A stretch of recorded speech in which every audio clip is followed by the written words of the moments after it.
নয় যে আমাদের দাঁড়াতে হয়েছে নারীর অধিকার নিয়ে। আমরা আজ এখানে বাংলাদেশ জাতীয়তাবাদী ছাত্রদল সমাবেত হয়েছি কেন? একটাই দাবিতে, যেন আমাদের মা বোনেরা সহযোদ্ধারা রাস্তায় ঘরে সেফ থাকে। তারা শালীনতা হীনতার শিকার হচ্ছে, তারা হেনস্থার শিকার হচ্ছে, অনলাইন অফলাইনে তারা ধর্ষণের শিকার হচ্ছে।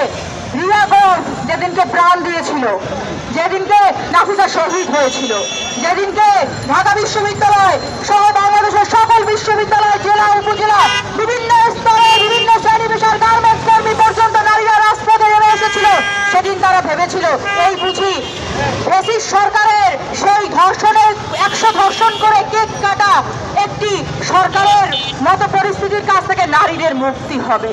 কিন্তু মুক্তি হয়নি, সেই মুক্তি আজও হয়নি। আজ আমরা দেখি যে একজন শালীনতা হানিকারী তাকে ফুলের মালা দেওয়া হয়। আজ আমরা দেখি তাকে নিয়ে প্রশংসা করা হয়। আজ আমরা দেখি, আপনি বলতে পারেন একজন শিশুর পোশাকে কি দোষ? আপনি বলতে পারেন বাংলাদেশে, এশিয়া মহাদেশের মধ্যে কেন নারী নির্যাতন, কেন বাল্যবিবাহে আজ বাংলাদেশ র্যাঙ্ক করেছে প্রথম?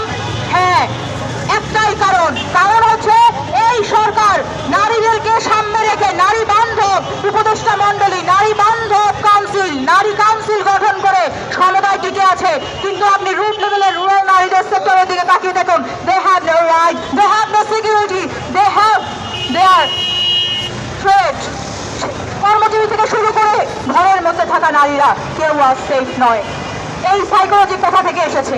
এই সাইকোলজি বিচারহীনতা সংস্কৃতি এবং সরকারের প্রত্যেকটা ল এনফোর্সিং এজেন্সির অপারগতা থেকে এসেছে।